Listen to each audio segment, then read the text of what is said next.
Bonjour, bien-aimés frères et sœurs. Nous sommes au troisième dimanche du temps de Carême et quelle joie de vous retrouver. Bon dimanche à tous.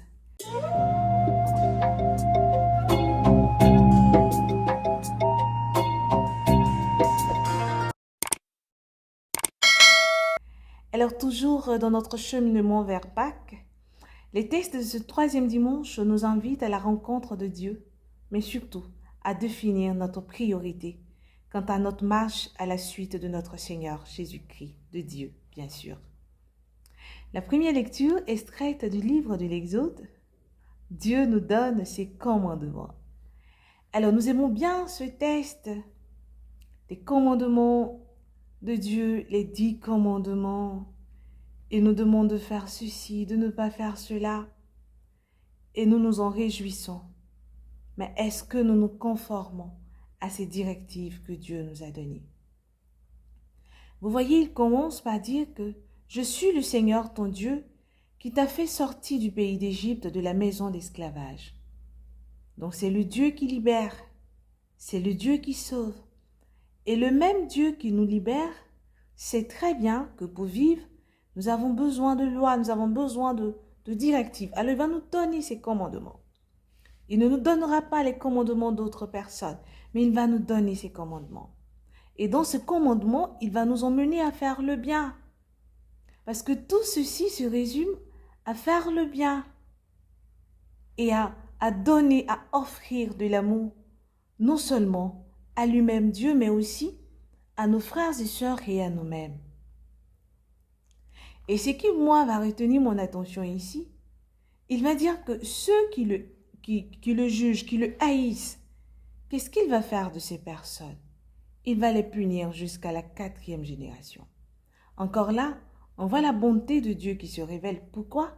Parce que ceux qui lui obéissent, ceux qui l'aiment et ceux qui gardent ses commandements, et là vraiment, il tient à cela, il va les bénir jusqu'à la 1000e génération. Vous voyez comment Dieu nous donne le temps de revenir à lui et d'adhérer au projet de vie qu'il nous présente. Et il sait que le respect de ces commandements est un bien pour nous, mais aussi pour les autres et pour la société. Et lorsque nous prenons à cœur les directives de Dieu, alors nous avons une société paisible. Nous vivons bien, parce que chacun de nous essaie. Il me faut la crainte de Dieu pour pouvoir conformer ma vie aux directives que Dieu donne. Je veux être béni. Voici un chemin de bénédiction qu'il me donne. Pour ne pas dire le chemin de bénédiction qu'il me donne. Observez toutes ces lois, observez ces commandements qui viennent de Dieu, et je serai béni, ainsi que ma génération après moi et des générations après moi. Dieu nous aime, frères et sœurs, et ce qu'il nous dit est tellement vrai. On voit d'autres lois qui se créent au nom de Dieu, mais est-ce qu'il se reconnaît là-dedans? Je n'en suis pas sûre.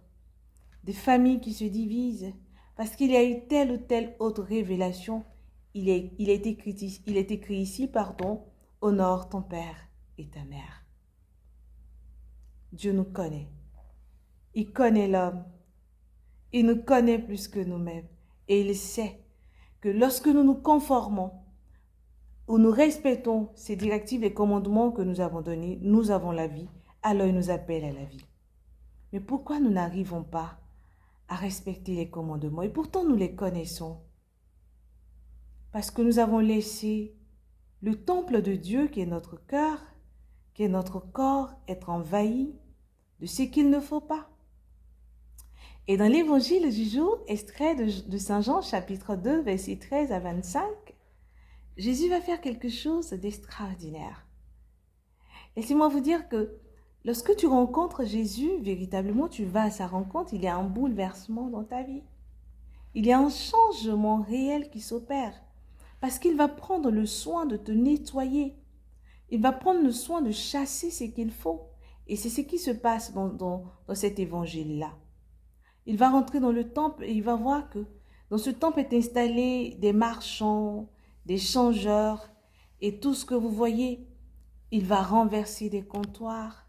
Il va d'abord faire un fouet et il va chasser toutes ces choses-là pour pouvoir établir la véritable présence de Dieu. Notre essentiel, ce ne sont pas toutes ces choses extérieures qui nous empêchent d'aller à la rencontre de Dieu. Notre essentiel, c'est Dieu lui-même. Notre essentiel, c'est d'être bâti véritablement sur Dieu, en Dieu et par Dieu.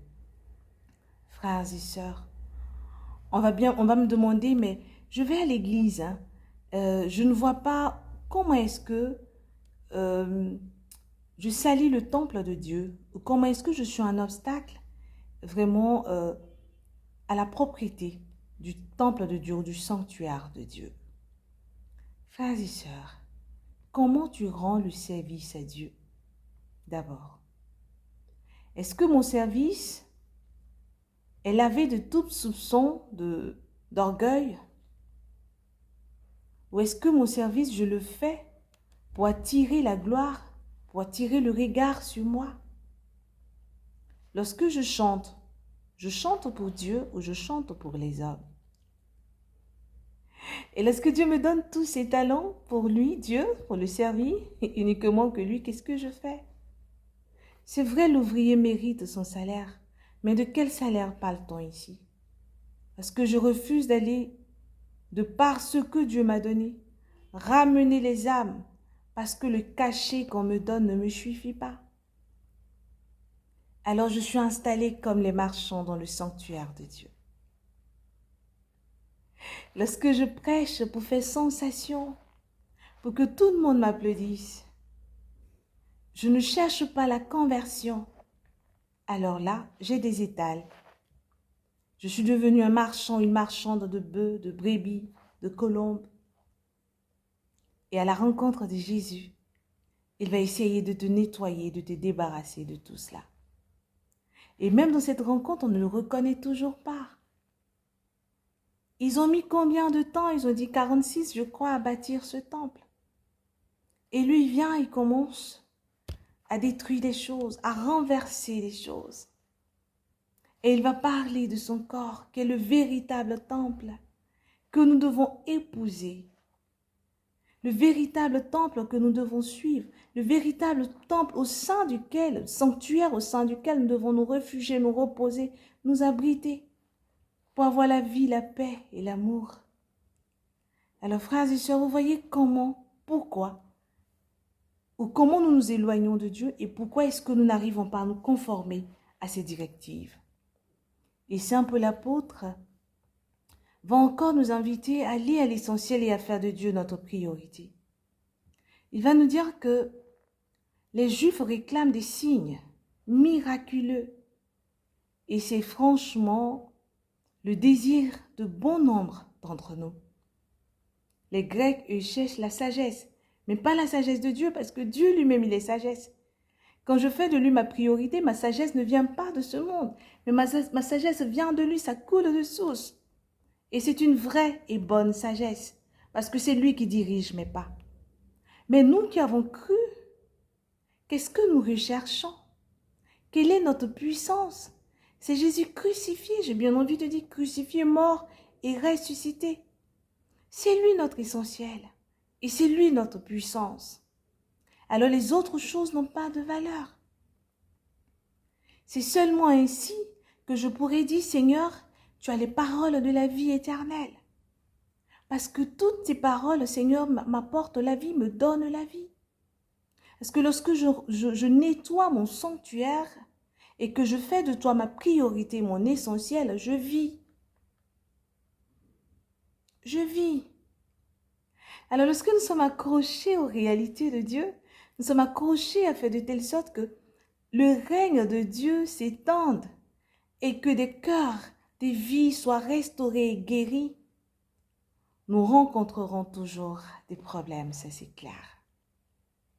Mais cette joie de savoir que par ce service humble, simple et sage, des vies se convertissent, cette joie, elle est indescriptible.